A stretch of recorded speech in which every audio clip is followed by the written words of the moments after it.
अब हम लोग डायरेक्शन रेशियोज को देखते हैं।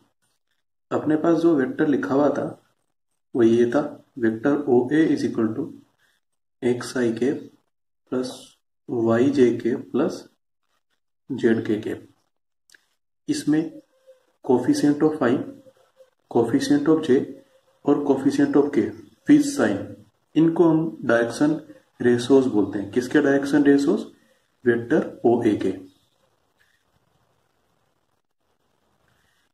Direction ratio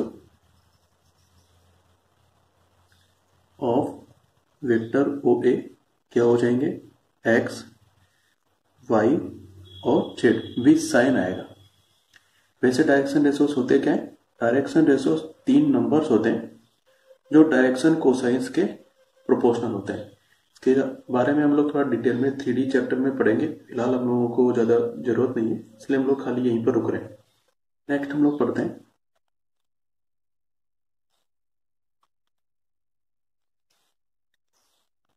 components of A vector. Components का क्या मतलब? अपने पास कोई वेक्टर है, वेक्टर ओ ए, इसी को ले लेते हैं x i k plus y j k plus z के। तब एक्स वाई और जेड को हम लोग इस वेक्टर के स्केलर कंपोनेंट्स कहते हैं। और डायरेक्शन के साथ में एक्स आई के वाई जे के और जेड के को हम लोग वेक्टर कंपोनेंट्स कहते हैं। कंपोनेंट्स का सीधा सा मतलब कुछ इस तरीके से है, 2D से समझ लेते हैं हम लोग।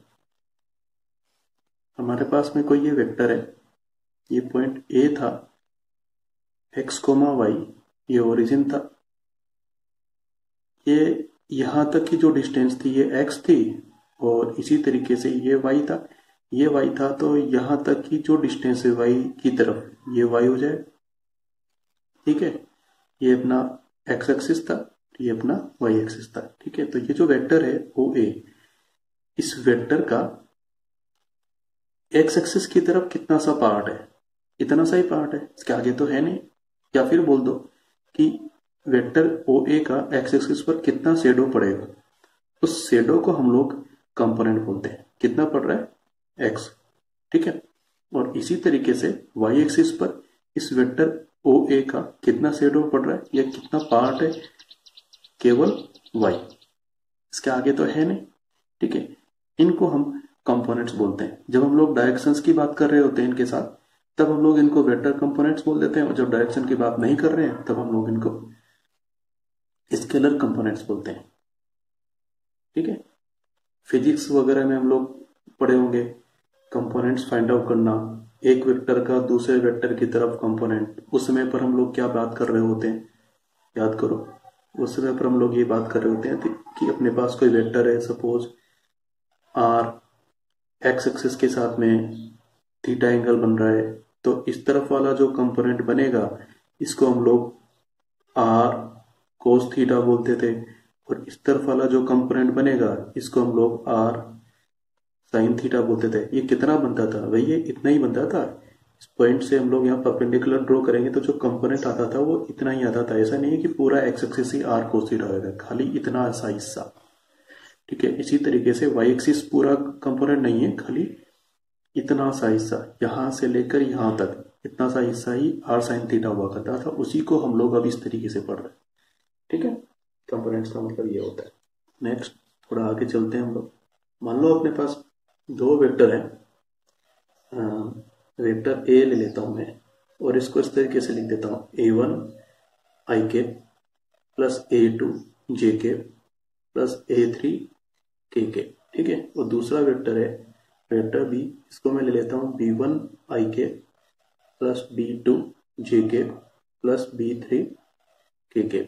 ठीक है, मेरे को इसको प्लस करना है या इसका रिजल्टेंट फाइंड आउट करना है, तो कैसे लिखूंगा? Vector A plus vector B, है ना। कैलकुलेट कैसे करूंगा? सिंपल जैसे कैलकुलेशन हम लोग एल्जेब्रिक कैलकुलेशन करते हैं वैसे हम लोग कर देंगे। आई वाले ऐड हो जाएंगे तो हम लोग बोलेंगे A1 plus B1 multiplied by I के। जे वाले ऐड हो जाएंगे A2 plus B2 multiplied by जे के। इसी तरीके से के वाले ऐड हो जाएंगे A3 plus B3 multiplied by के। माइनस करना है, सब्ट्रैक्ट करना है, तो हम लोग कैसे बोलेंगे, vector A minus vector B, इन दोनों को सब्ट्रैक्ट कर दो दो इक्वेशंस की जैसे, तो इनके साइन चेंज हो जाएंगे। हम लोग कैसे बोलेंगे, A1 माइनस B1 आई के, A2 माइनस B2 जे के, और A3 माइनस B3 के। बहुत सिंपल है, कोई परेशानी वाली बात नहीं है। अब इनमें से इंपॉर्टेंट ये है, if vector A is equal to vector B, जब दो वेक्टर्स इक्वल होते हैं तो मैंने पहले बताया दोनों के मैग्नीट्यूड सेम होने चाहिए, दोनों के डायरेक्शन सेम होने चाहिए। लेकिन यहाँ पर हम लोग क्या कर सकते हैं, यहाँ पर तो हम लोगों को चलो मैग्नीट्यूड तो फिर भी पता है, डायरेक्शन हम लोगों को नहीं पता। मैग्नीट्यूड की टर्म्स में बात करते हैं तो हम लोग क्या बोल देंगे कि modulus of vector A is equal to modulus of vector B, ये बोल देंगे, ठीक है। और इन वेक्टर्स के हिसाब से हम लोग ये भी लिख सकते हैं कि root of A1 square plus A2 square plus A3 square is equal to root of B1 square plus B2 square plus B3 square. लेकिन ये इतना यूजफुल नहीं है हम लोगों के कोर्स में।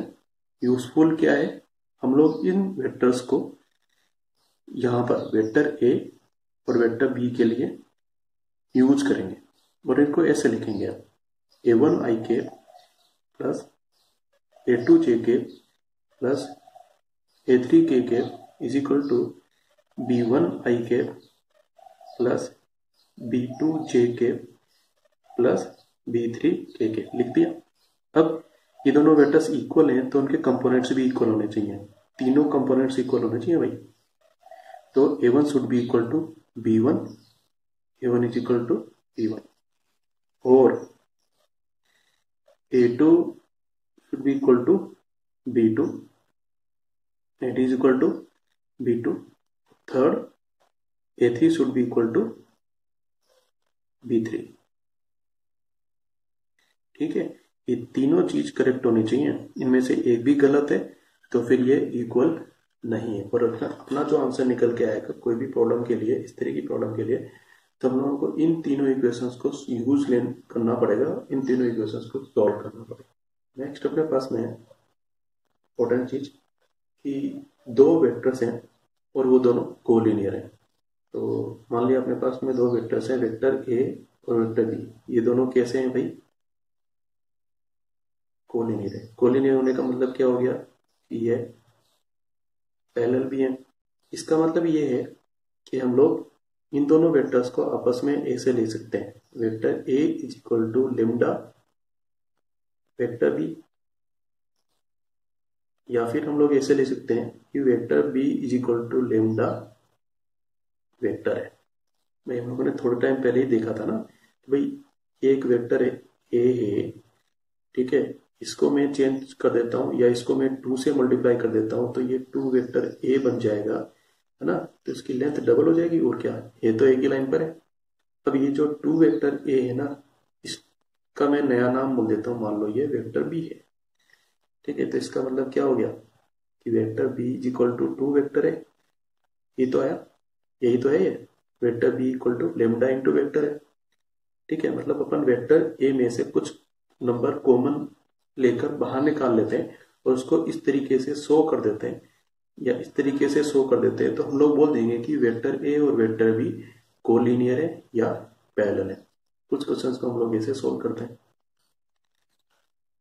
इसकी जगह पर हमारे पास में एक और तरीका है कि वेक्टर ए मान लिया, जो ये था यही ले लेता हूं मैं, A1i plus A2j plus A3k, और vector B B1i plus B2j plus B3k है। ये दोनों पैरेलल हैं if vector A is parallel to vector B और कोलिनियर है तो इनका ratio A1 divided by B1 should be equal to इनका ratio A2 divided by B2 should be equal to इनका ratio A3 divided by B3। क्या समझ में? ये हम लोगों को याद रखना है, ये थोड़ा इजी पड़ता है। यहां से कभी A1 B1 इन सब की वैल्यू निकालनी है तो क्या कर लेना चाहिए कि इसको इक्वल टू कुछ ले लेना चाहिए, जैसे कुछ भी इक्वल टू लेमडा ले लिया। फिर हम लोग क्या कर सकते हैं, सॉल्व करने के लिए इसको इसके इक्वल रख सकते हैं A1 upon B1 is equal to lambda, और यहां से जरूरत पड़ती है, मान लो A1 निकालना है तो B1 को उधर लेके चले जाओ, A1 इज इक्वल टू कितना हो जाएगा, लेमडा B1। इसी तरीके से हम लोग इसको इसके इक्वल रख सकते हैं A2 divided by B2 is equal to lambda, यहाँ से A2 निकालना है तो A2 इज इक्वल टू कितना हो जाएगा, लेमडा B2। इसी तरीके से इन दोनों को भी हम लोग इक्वल रख सकते हैं A3 divided by B3 is equal to lambda, B3 उधर लेके चले जाओ तो A3 इक्वल टू हो जाएगा लेमडा B3।